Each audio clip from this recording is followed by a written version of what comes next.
My father was the first to arrive in the United States. His plan was to come here and further his medical education and then go back to the Philippines so that he could set himself up well. So he knew he would be gone for a few years, so he sent for my mother, my older sister, and I. We always planned to go back to the Philippines, so my mother started collecting gifts to bring back home. She collected bed sheets and towels and even toilet paper because she thought it was just so much softer here than it was back home.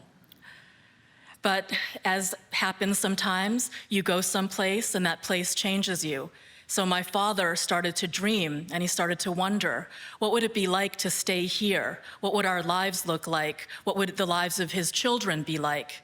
And so he took a risk and he took the exam for foreign medical graduates and he passed. And all of a sudden, this whole new world and future opened up for him and our family. He opened his own medical practice, hired a staff, bought a house in the suburbs, and bought his first new car, which was a Chevy Caprice Classic station wagon, turtle green interior and exterior. And his idea is that cars are meant to be pragmatic. They should get you from A to B safely. And so one of the first things we did with that car is we drove to visit his brother and sister in Toronto. The family is really important in the Philippines, and we didn't have family in Boston, so that was one of the first things we did. So we all piled into the station wagon, we drove to the Canadian border, and the Border Patrol took one look at our station wagon, which was piled up with suitcases, and our passports, which were just about to expire, and he sent us back. And I didn't know at that time, but soon after that, our status became, we became undocumented. Our status became, we had overstayed our visas. And my parents hired a lawyer to regulate our papers, but the lawyer didn't help and took their money, but it took maybe 15 more years until we were able to fix our status. But I didn't care. I didn't know any of this stuff. I was a kid. I was an American, as all my friends were. I rode in that station wagon to school, to my activities, to band practice, to soccer, and I had no clue that this was all going on. The only difference was that we didn't leave the country. So if there was ever a school vacation, we didn't find us in the Swiss Alps skiing or in Cancun swimming in the winter. We took road trips in that green station wagon. We drove to Florida, we drove to the Midwest, we went all over the South, and we saw how America was made. We looked at the monuments and the battlefields, we went to the White House, we saw what America wanted to remember, what they wanted to memorialize, and we visited all those places in that car. Now, my parents didn't want to spend money on fast food, so my mother would bring a rice cooker along on our trips and chicken adobo, and we would have that at the rest stops, and I would look really jealously at the other families who were unwrapping peanut butter and jelly sandwiches and potato chips, and I just thought that was so exotic.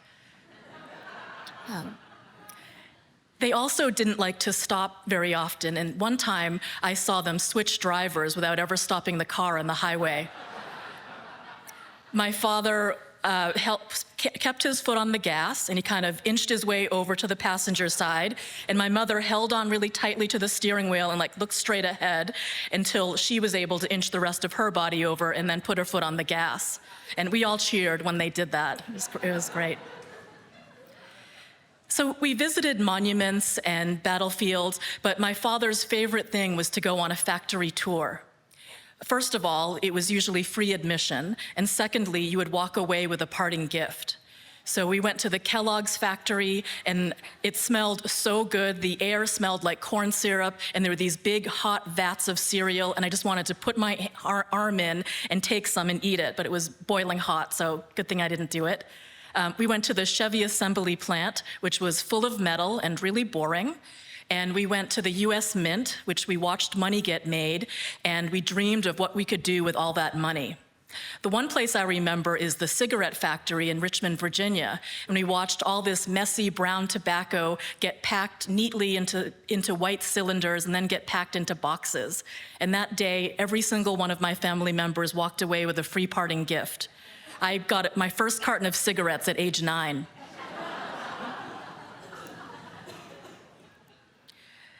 So we finally got our documentation regulated, and my father, this is about 15 years in, and my father was still driving that green station wagon. And my mother felt kind of embarrassed because he was a doctor by now, and he would park in the doctor's parking lot at the hospital amidst all the Audis and Mercedes and BMWs, and he had this ramshackle green station wagon in there. So eventually, he decided it was time to let it go. He thought it had tremendous value. It brought a lot of value to my family. And so he parked it in the front lawn, put a cardboard sign up, and put a price on there. But every week, his heart would be broken. No one wanted it. And so every week, he crossed out that number, put a lower number on.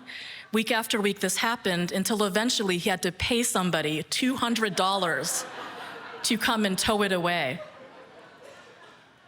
So that green station wagon did more than just bring us all over the United States and bring us to school and work. It was the place where we became American. We learned what it was to become American, and we became that in that car. And it brought us safely from new immigrant to citizen, from alien to belonging, from A to B. Thank you.